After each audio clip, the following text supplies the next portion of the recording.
Hi, I'm Ben. I'm a creator and host at Rug Radio. I'm here at NFT.London today and I've been interviewing some of the speakers. Right now with me I've got Josh. Yes, Josh. Hey Josh, how are you doing? Hey, I'm doing well. How are you? Very good, thank you. So why don't you introduce yourself to me? Tell me a bit about what you are here for, what you're doing, and how you found the experience. Oh, sure. I'm Josh Miller. I'm Yep. the VP of Partnerships at CWorld. Okay. CWorld is a recent spin-off from IOG, Input Output Global. And Input Output Global are the developers of the Cardano blockchain. Cardano? Yes. Wow, okay. This is a really exciting opportunity for me actually to learn something. So I've been in the Web3 NFT space for like 10 months, 11 months. So I'm relatively new. I'm Ethereum only participant at the moment. I opened a Solana wallet. I've not done anything with it. And Cardano is something that I've only heard about. And if I'm honest, because there's enough for me to be getting on with, I've kind of avoided the conversation. So tell me a little bit about Cardano. Tell me about what's happening there and what that means for Web3 as a new chain, or an emerging chain. Like, bring me up to speed. Well, yeah, so Cardano first came into fruition in 2015 and Okay. officially launched in 2017. Okay. It's a proof of stake, but it has liquid staking. It's different from Ethereum where you have to lock up the 32 ETH to be a validator and all that. Yeah. We have liquid staking where you can actually move, remove, up, ante, everything Okay. while you're staking, while you're getting rewards. Okay. Now, what that makes it different when it comes to NFTs is how the NFTs are made. We have what are called native assets. Right. So they're essentially their own tokens.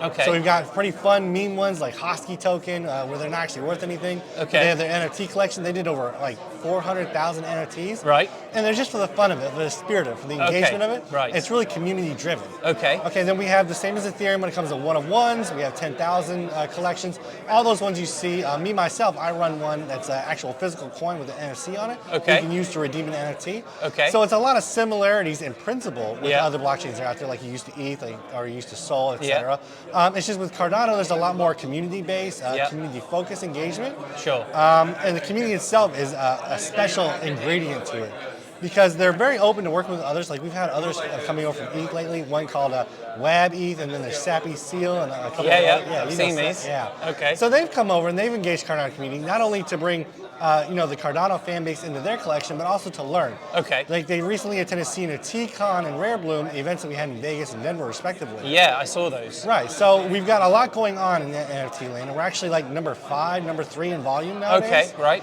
But it's just, we don't get a lot of exposure because we haven't been added to those data aggregators that everybody goes to. Okay. Like DApp Radar, Crypto Slam, the ones that you know and you would go to check. Yeah, sure. But it's one of those, we're lagging behind, but we're starting to catch up. Okay. So while we've got a very vibrant and very explosive ecosystem of things going on, Yep. we have to break that barrier and out of the echo chamber and get onto those mainstream ones to let people know and get involved.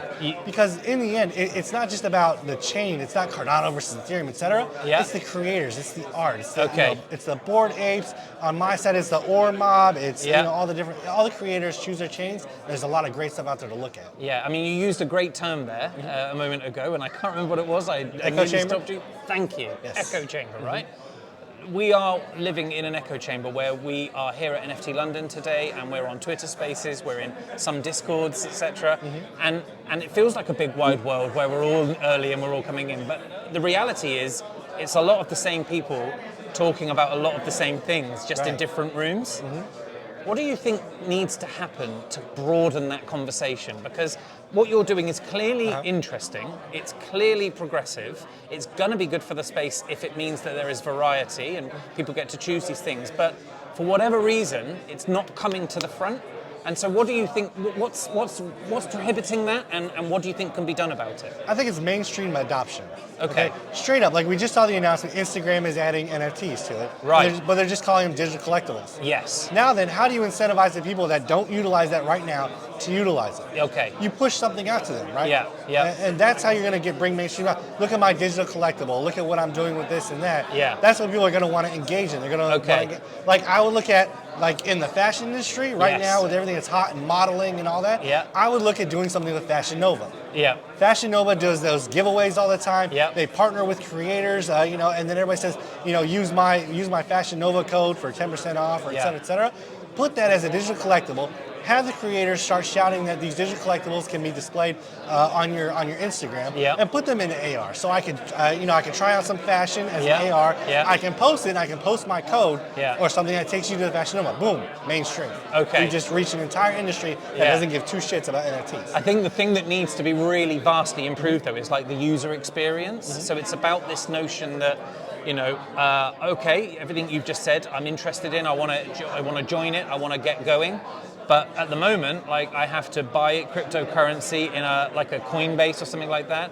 I assume I have to transfer it to. Is there a MetaMask equivalent for Cardano? Yeah, there's a couple of different models. But Okay. yeah, it's the same process. But user experience has to go with one, education, because you have to be safe with your wallet. That's why Yeah. we have seed phrases. That's why we Yeah. do things like that. But also, it's how can we incorporate these? So instead of going to crypto.com or Binance, etc., Yeah. how can we put that fiat on-ramp on there where you just do what you do when you go shopping anywhere else? Yes. Enter your card information. The card goes in, the fiat goes in, crypto comes out, it's attached to the transaction, and it's sent over, and you don't even know what happened. Right.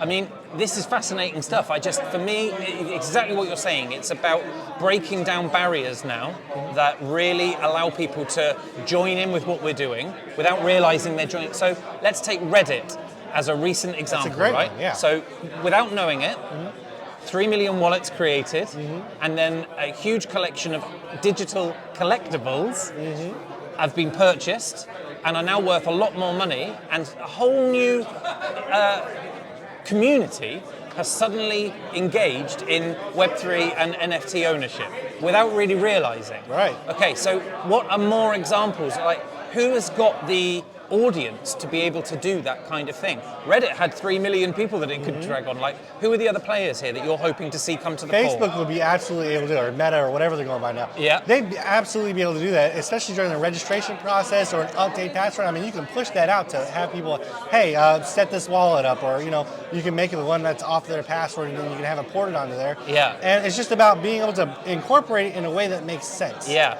Okay, like what I would do, Reddit, my next step Yeah. would be to partner with other projects that are out there. Yes. So I would make certain Reddit themed avatars. Yes. Okay. I'd make certain, a Bored Ape Reddit crossover, a Bored Okay. Ape VFleck crossover. I would start to do those sort of things so you can build out the brand and Yeah. build out the calling. Yeah. That way people aren't just trading one collection back and forth. So you're expanding it, you're encouraging adoption, and people have more than just 1, 2, 3 to 5 NFTs in their wallet. Now they're going to want to go look. Well, I have a VFleck, Reddit NFT. What is VFleck? Now I'm going to virtual and I'm checking out. Oh, I can game here. Right. Et cetera. I see what you're How saying. can I break out? So it's about taking what people have already experienced positively. It's about introducing them to something else and making a really smooth experience. Exactly. So that when they've got ownership and they're holding something new, they're going to go and explore what it's about, what it gives them, who it can introduce them to. Right. I really love that idea, and I love the idea also of it being focused not on the Web3 or the tech. It's about what it's facilitating. So that might be popular culture, it might be music, it might be film, it might be fashion, art, all of these things that people historically and forevermore will be interested in because they're fun things. Right. This is the conversation we need to be having, and Web3 just needs to be the enabler. We need to stop thinking that we're going there for the Web3 conversation. We're not. We're going there to have conversations about these incredible new things, not new things, these incredible things that we all enjoy every day, but it's about how we're now using Web3 to enable a better experience of using those things and of real ownership of the conversation. I think that's a really, really exciting thing. Yeah, all these are just, the NFTs are essentially products that are a lot more engagement vessel focused. That's what I was saying in my presentation. So you have these tools where it's not just you're buying it and you're done. You're bringing back that business instead of having to put a coupon code or something like that. Yeah. So we have to learn how to teach to use that as a vessel. Yes. To navigate where you want to go. I think it's really, really exciting. What have you thought of NFT.London, by the way? Have you been here for the whole time, the duration, or just today? I've been here for the duration. Okay. I've been to London a couple times before. It's really exciting to see NFT.NYC expand out globally. Yes. I'm glad London's the first stop. They hopped upon there. Yeah. Then they're going back to home to do NFT.NYC in April. Yeah. And then I'd love to see more put on around the world so that we all have a chance to come together and meet with different communities that can't typically get here. Yeah. Like coming from Australia to here is a pain in the ass. But the crypto and NFT scene there is amazing. Yeah. So it'd be great to put on one of those there. I was speaking to another guy a moment ago who was actually at NFT.NYC 2019 and is now here, and he was just saying how like incredible it is to see the improved like diversity, how many more women there are here, like how many more conversations are happening between people who just perhaps wouldn't have had the confidence to come and join this conversation. Like, do you think that the space is being progressive enough in terms of inviting people in and letting them understand that it's a safe place to have great conversations, or do you think there's more we can do? You know, in the last NFT.NYC that I went to, it was a lot of people that were up on stage and they were speculating. Okay. This is what it could be, this is what we could do. But now we've grown to the point where this is what can be done, this is what we are doing, and this is where we're going. Okay. So I see a lot more, not only diversity, because you have a lot of women that are standing up here. I was just at a great one downstairs with Winnie Eve. Okay. And she was talking about fashion brands and crossing over products like jewelry with AR and VR and NFT fashion. Yeah. So we're seeing a lot more of that come up, but we're also seeing people that have direction and purpose and know what they want to do and not just speculate what's going to be the next big thing. It's like, no, this is what we're doing, these are what people are engaging in. That's really exciting. This is the mix. Yeah. Listen, I don't want to keep you much longer. We've got a beautiful day, beautiful view. It's actually sunny. I know. It's been really lovely to speak with you, Josh. Thank you for taking the time. Of course. Look forward to catching you again. You too. Thank you.